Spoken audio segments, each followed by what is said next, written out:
Kaya bersusah payah, namun miskin menderita. Jika orang kaya tangannya berdarah-darah, orang miskin badannya terkoyak-koyak. Yang kutawarkan bukanlah agama, tetapi pengenalan akan Tuhan dan penghayatan akan firman. Selamat datang dalam 3 menit untuk sehari. Luangkan waktumu untuk merenungkan apa yang disampaikan, maka firman Tuhan akan tumbuh dari dalam hatimu. Shalom, sahabat yang dikasih dalam Tuhan kita Yesus Kristus. Haleluya. Jadi sebelum kita lanjut lebih jauh, saya ingin meluruskan satu hal. Mungkin di antara kita ada yang bertanya, ini judul programnya kok 3 menit untuk sehari, tapi kenapa durasi videonya ada 4, 5, bahkan 6 menit? Jadi seperti ini saudara. Yang dimaksud dari 3 menit itu adalah waktu yang kau butuhkan untuk merenungkan kebenaran yang telah disampaikan. Karena itu di bagian opening sudah dijelaskan, luangkanlah waktumu untuk merenungkan apa yang disampaikan, maka firman Tuhan akan tumbuh dari dalam hati. Haleluya. Baik, judul renungan kita hari ini sangat jujur menampar realita. Kaya bersusah payah, namun miskin menderita. Lalu mestinya bagaimana? Sahabatku yang dikasih di dalam Tuhan, mari kita berbicara fakta. Banyak orang mengira bahwa menggenggam kekayaan adalah suatu kunci otomatis menuju kenyamanan hidup. Padahal tidak selalu demikian. Terkadang untuk mempertahankan apa yang ada di telapak tangan, seseorang harus bersusah payah melebihi apa yang bisa dibayangkan oleh orang lain. Ada lelah yang tidak bisa diucapkan, ada letih yang tidak bisa ditunjukkan, bahkan di tengah tumpukan fasilitas, makanan paling enak pun bisa terasa hambar di lidah, kena pikiran yang terus berkecamuk. Apalagi di tengah kondisi krisis ekonomi hari-hari ini, mereka yang memiliki usaha dan bisnis, guncangannya terasa semakin hebat. Kekayaan di dunia ini seumpama ketika engkau menggenggam bunga mawar. Orang-orang dari luar melihat, wah, alangkah indahnya dan indahnya bunga itu. Namun mereka tidak pernah melihat tanganmu di bawah sana sedang meneteskan darah, menahan pedihnya duri-duri yang menusuk tajam. Ingat saudara, kekayaan materi bukan sesuatu yang abadi. Engkau salah mengelola keuangan, engkau bangkrut. Engkau kehilangan strategi baru, engkau digilas oleh persaingan. Engkau terlalu polos dan terlalu baik, engkau akan dimanfaatkan oleh orang lain. Jika engkau jujur, terkadang untungnya hanya sedikit. Belum lagi engkau harus tersenyum di hadapan para penjilat di kiri dan kanan yang menjulurkan lidahnya demi remah-remah keuntungan dari tanganmu. Bukankah itu realita yang sering kita lihat di dunia ini? Lalu, apakah orang miskin nasibnya lebih mendingan? Oh, tentu tidak saudaraku. Jika orang kaya bersusah payah, maka orang miskin menderita. Hidupnya dihimpit tekanan, pundaknya dipenuhi beban. Orang kaya mungkin lelah dan letih secara pikiran, tapi orang miskin penderitaannya datang satu paket dengan hinaan, cibiran, dan perasaan yang tidak dianggap penting.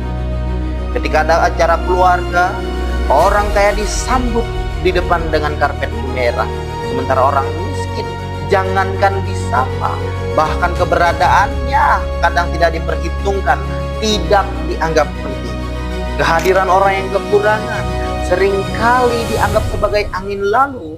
Jika orang kaya tangannya berdarah-darah mempertahankan asetnya agar tidak jatuh, orang miskin badannya terkoyak-koyak hanya untuk memastikan esok ada sesuatu yang bisa dimakan untuk menyambung kehidupan. Wah, jika demikian faktanya, jalannya buntu dong.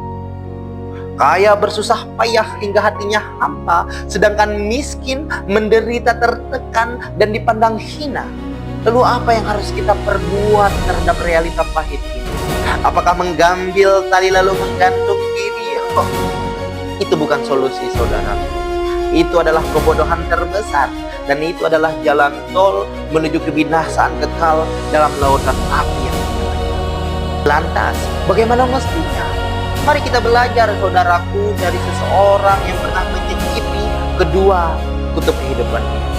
Seseorang yang memulai hidup dari posisi paling bawah, tidak dianggap oleh kakak-kakaknya, dipandang hina oleh musuhnya, namun kemudian Tuhan mengangkat dia menjadi orang paling perkasa, orang terkaya di negerinya, Raja Daud. Dengar apa yang ditulis Raja Daud di dalam Mazmur 62 ayat 5-6. Hanya pada Allah saja kiranya aku tenang, sebab daripadanya lah harapanku. Hanya dialah gunung batuku, keselamatanku, kota bentengku, aku tidak akan goyah. Saudaraku yang dikasih dalam Tuhan, pada akhirnya ambil pelajaran ini. Bukan kekayaan yang salah dan bukan kemiskinan yang merenggut sukacita serta damai dari dalam jiwamu. Semua ini bukan tentang status sosialmu, melainkan kepada siapa engkau meletakkan hati dan kepada siapa engkau menggantungkan harapanmu. Ketika engkau meletakkan hatimu pada kekayaan, maka susah payah akan terus menghantui kehidupanmu. Bahkan rasa nikmat dari apa yang sudah engkau miliki akan sirna. Yang tersisa hanyalah rasa lelah, rasa cemas, dan hampa. Dan ketika semua itu menghimpit batinmu, engkau hanya akan menuai air mata dan kesepian. Tetapi ketika engkau meletakkan hatimu pada kemiskinan, maka beban berat, keterpurukan, kekurangan akan terus mengintimidasi dirimu. Hidupmu akan habis diisi oleh keluh kesah, rasa iri, perasaan tidak adil, dan merasa diri tidak berharga. Tapi perhatikan rahasianya, saudara. Ketika kita meletakkan hati kita hanya kepada Tuhan, kepadanya, dan menggantungkan seluruh kehidupan dan pengharapan kita hanya kepadanya dan kepada salibnya, maka kekayaan tidak akan pernah mendatangkan ketakutan untuk bangkrut atau jatuh miskin. Dan di sisi yang lain, kemiskinan akan kehilangan taringnya untuk mengintimidasi serta menindas harga diri. Hasil akhirnya sungguh indah. Engkau kaya, namun kekayaanmu disertai dengan kelimpahan batin dan ketenangan jiwa. Dan pada suatu saatnya tiba, engkau mati dikumpulkan di dalam kekekalan di dalam surga. Atau ketika engkau miskin secara materi, hidupmu penuh dengan sukacita, berbahagia bersama keluarga, dan akhirnya engkau masuk surga bersama Bapa dalam kekekalan. Oh, haleluya. Tidak ada satu kuasa pun di dunia ini yang dapat mencuri sukacita dan damai di hatimu, sebab Tuhanlah gunung batu, keselamatan, dan kota bentengmu. Saudaraku yang dikasih dalam Tuhan, saya percaya seburuk apapun keadaan dan kondisi ekonomi dunia hari-hari ini, jika tanganmu menggenggam erat tangan Tuhan dan hatimu melekat pada firman-Nya, engkau tidak akan pernah goyah. Amin. Kita harus percaya dan sepakat akan hal ini. Dan saya ingin mengingatkan satu hal, saudara. Ada suatu kemalangan dan tragedi yang sangat menyedihkan di dunia ini.